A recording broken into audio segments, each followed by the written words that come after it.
God had called and had specifically anointed Samson to defeat the Philistines, not to sleep with them.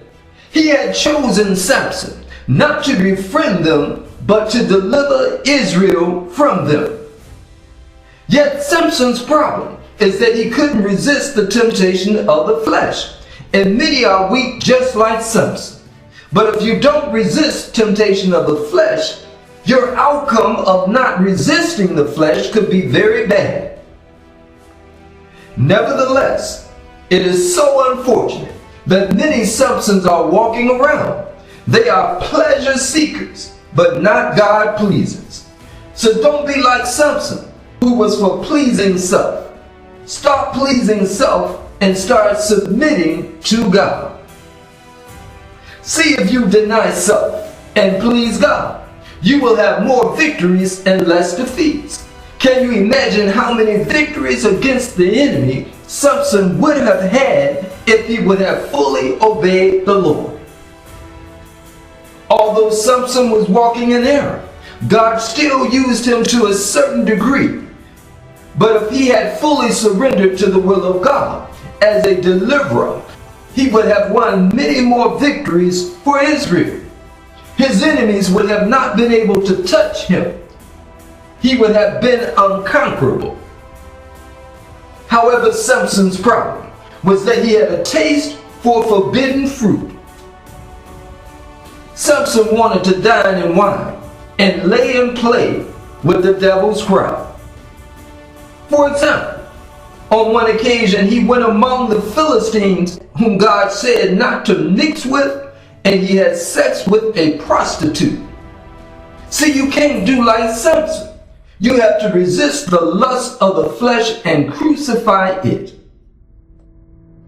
You can't keep giving in to the lust of the flesh. If you do, it's like you're playing around with a poisonous snake. If you keep patting that snake and keep playing around with it, eventually it will reveal its true nature and will bite you.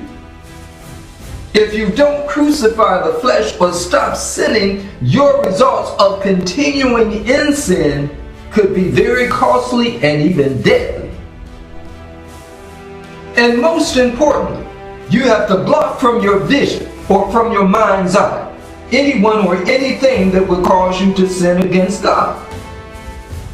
So the devil can bring about your downfall by the things you look upon and desire the most. In the case of Samson, his downfall was a weakness for women. What is yours? Is it women, drugs, money? However, temptation starts by you gazing upon and lusting after someone or something that God doesn't want you to have. Now it's important to note here that it's the lust of the eyes that plays a prominent role in the tempting process. This is the reason why you have to learn to control what you watch by placing restrictions on certain things. See, Job said, I have made a covenant with my eyes not to lust after young women, so I won't sin against the Lord. Job said, by blocking certain things from my vision, I can avoid impure thoughts and actions. So in other words, don't focus in on something that's going to get you to think impure thoughts that's going to get you to sin. Furthermore, the lust of the eyes, which is about gazing at and desiring someone or something that God doesn't want you to have, may result in punishment from God. For instance, Adam and Eve looked upon and desired to have forbidden fruit. The end result of the lust of their eyes is they ate the forbidden fruit and lost paradise on earth. For eating the forbidden fruit, God threw them out of the Garden of Eden. Further, David watched a naked married woman by the name of Bathsheba.